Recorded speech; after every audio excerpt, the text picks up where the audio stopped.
Bisa jadi kemudian skenarionya dirubah oleh Allah Subhanahu wa taala.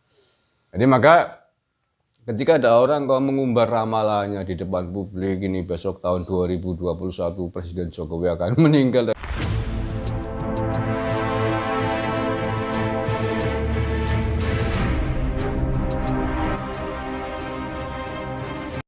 Assalamualaikum warahmatullahi wabarakatuh. Salam Nusantara, salam sejahtera untuk kita semuanya.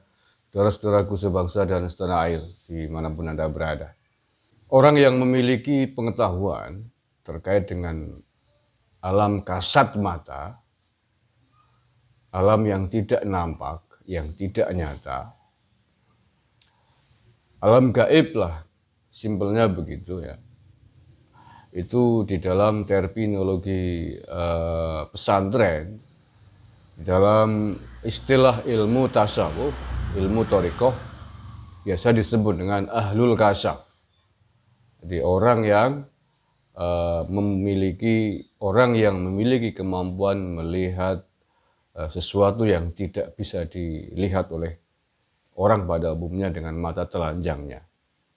Orang-orang ini melihat dengan mata hatinya, mata batinnya. Mata batin yang sudah tidak ada satir, yang sudah tersingkap penutup hatinya, maka disebut dengan ahlul kasyaf. Mampu menembus dunia gaib, mampu menembus kejadian-kejadian yang barangkali itu belum terjadi. Ini fenomena ini ada pada orang-orang yang menekuni dunia spiritual di jalur tasawuf, di jalur sufi, yang teknis prakteknya dipelajari oleh ulama-ulama thariqah dan para pengikutnya. Nah, itu ya. Tetapi yang perlu diketahui bahwa tidak semua orang yang memiliki pengetahuan gaib adalah tergolong kepada yang dinamakan ahlul kasyaf ini. Belum tentu. Karena untuk bisa mengetahui apa yang tidak bisa kita lihat dengan mata, untuk mengetahui apa yang ada di balik alam gaib di sana, itu bisa juga diperoleh dengan cara yang lain. Jadi tidak semuanya ahlul kasyaf. Belum tentu orang hebat yang bisa melihat, memandang, menembus alam-alam gaib. Tapi bisa jadi karena faktor dan cara dan teknis yang lain. Jadi kalau ahlul kasyaf, orang dianugerahi kasyaf oleh Allah Subhanahu wa taala itu karena mata hatinya yang bersih. Mata hatinya yang tidak ternoda dari salah dan dosa. Karena intensitas dan kualitasnya seseorang di dalam berzikir, karena berzikir itu membersihkan hati, maka suatu saat ia dianugerahkan oleh Allah Subhanahu wa taala kemampuan untuk melihat apa-apa yang tidak bisa dilihat oleh mata telanjang ini, tetapi melihat dengan mata hati. Ini yang disebut ahlul kasyaf.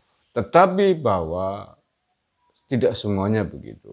Ini ahlul kasyaf yang dialami oleh para tokoh sufi, oleh ulama tariqah, ulama tasawuf. Walaupun itu bukanlah tujuan dari para pelaku zikir, bukanlah tujuan dari para salik. Karena tujuan para salik, tujuan para ahli thariqah tidak lain adalah ilahi anta maksudi wa ridhoka matlubi. Hanya Tuhanlah yang menjadi tujuan dan keridhaan, kecintaan Allah lah yang menjadi cita-cita. Adapun kemudian dianugerahkan kasyaf itu laksana atau ibarat bonus dari perjalanan yang dia tempuh, dia lakukan selama ini.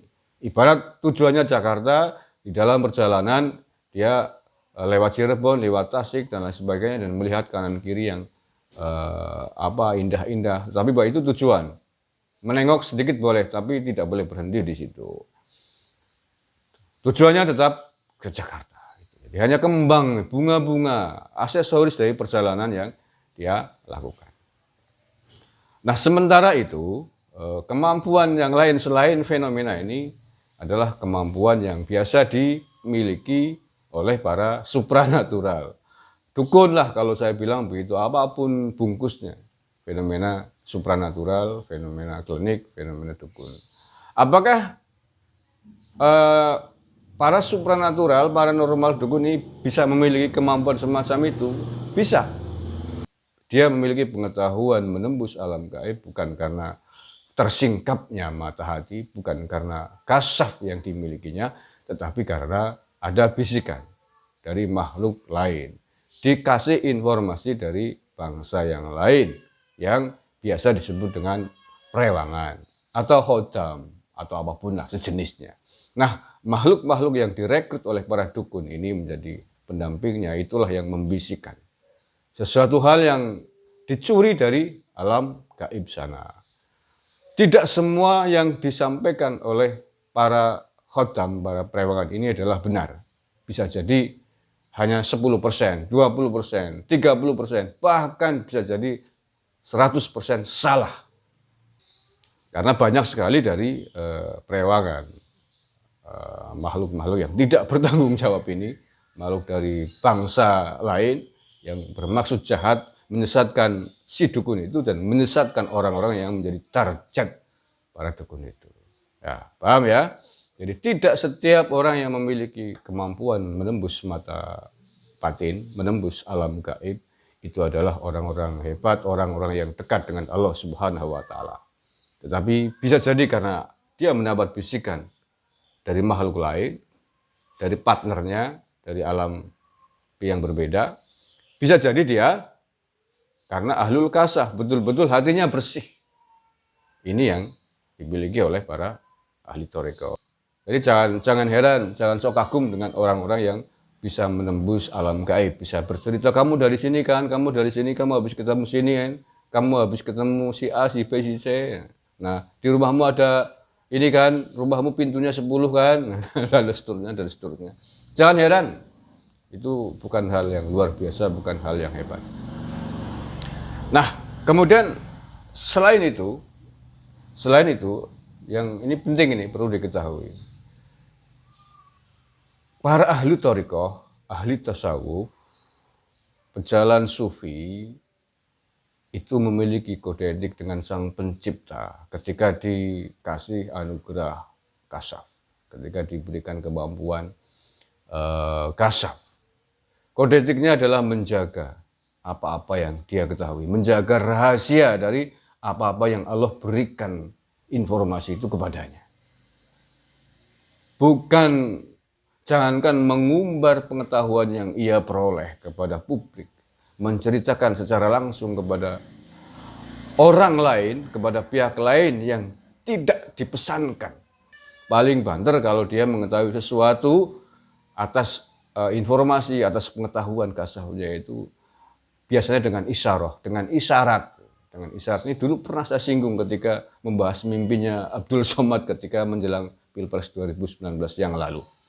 Jadi contohnya begini, seorang guru sufi, guru tarekat, dari kasahnya mengetahui muridnya ketika melakukan perjalanan ke satu tempat, dia bisa mengetahui akan ada kejadian yang tidak mengenakan atau berbahaya di sana.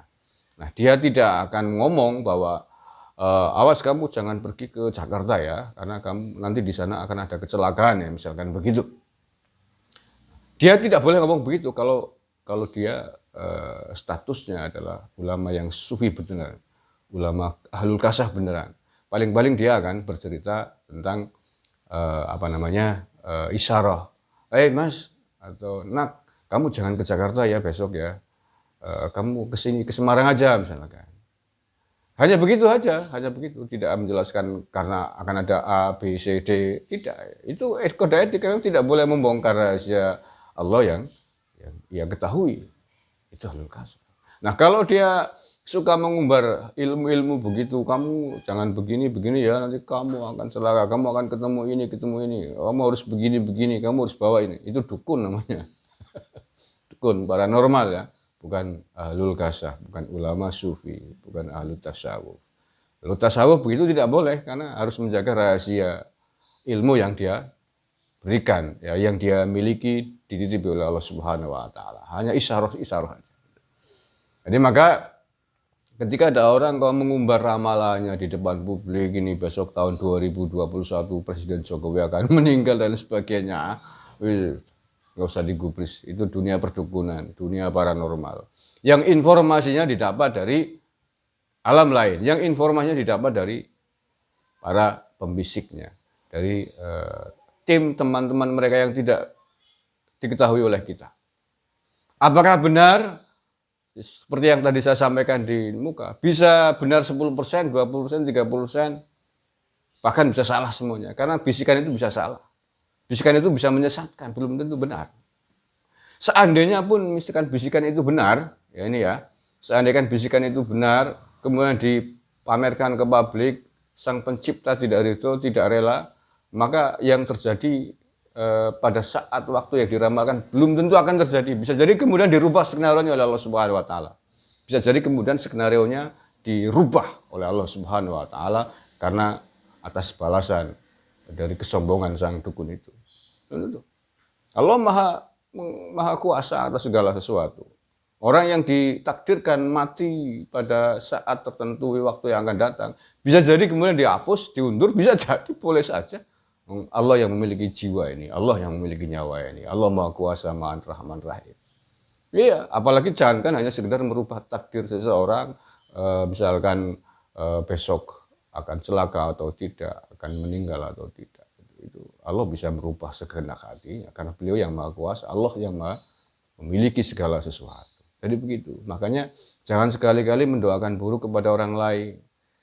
Karena ketika doa buruk itu kemudian jatuh kepada orang yang levelnya lebih tinggi dari antum, level takorubnya, level makom kedekatannya kepada sang pencipta itu lebih tinggi daripada Anda, didoakan oleh Anda doa yang buruk, malaikat dan sang pencipta tidak terima atas doamu, maka bisa dikembalikan doa itu kepada kamu dan akan terjadi kepada kamu. Nah, kita tidak boleh berdoa buruk kepada seseorang. Kita masih ingat kan ramalan yang dilakukan oleh Ki Gendeng Pamungkas pada beberapa tahun yang lalu. Dia meramalkan bahwa Jokowi akan mati, akan meninggal pada 3 tahun pertama pemerintahan pada 3 tahun pertama menjabat presiden. Tetapi apa yang terjadi? Setelah 3 tahun pada periode pertama menjabat presiden, Pak Jokowi masih terus melaju sampai hari ini. Dan justru sebaliknya. Ki Gendeng Pamungkas yang meninggal lebih dulu pada sekitar Juni tahun 2020 kalau tidak salah ya. Nah, mudah-mudahan diampuni dosanya Pak Ki Gendeng Pamungkas sudah meninggal ya. Itu fakta.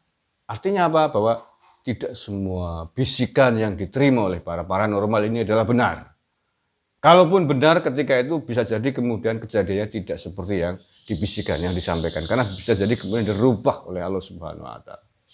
Nah, pesan yang ingin saya sampaikan bahwa tidak usah mudah percaya dengan segala macam ramalan. Tidak mudah. Orang yang suka mengumbar ramalan bukanlah orang yang baik. Bukanlah orang yang baik. Karena Allah Subhanahu wa taala memiliki rahasia atas apa yang diskenariokan di alam ini, di dunia ini. Dan rahasia ilmu Allah itu hanya dititipkan kepada orang-orang tertentu yang pandai menjaga amanahnya.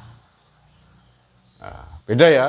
Berbeda kemudian dengan para nabi, para wali, para ahlut tasawuf, ahlut thariqah yang sudah memiliki tingkat kasaf di dalam hatinya, pasti tidak akan mudah mengumbar ilmunya, tidak akan mudah menceritakan apa-apa yang beliau ketahui kepada publik. Paling banter kepada seseorang secara langsung, tidak diumumkan secara publik. Itu pun biasanya dengan isyarah. Karena itu bagian dari kode etik ilmu yang dimilikinya. Sekian aja, mudah-mudahan ada manfaatnya. Jadi, tidak usahlah terpengaruh dengan para peramal-peramal yang suka pamer ilmu di depan publik, apalagi sampai dijumpa pers di media. Kan apa maksudnya, apa tujuannya? Kurang lebihnya mohon maaf. Billahi taufik wal hidayah wa ridwan wal inayah. Assalamualaikum warahmatullahi wabarakatuh.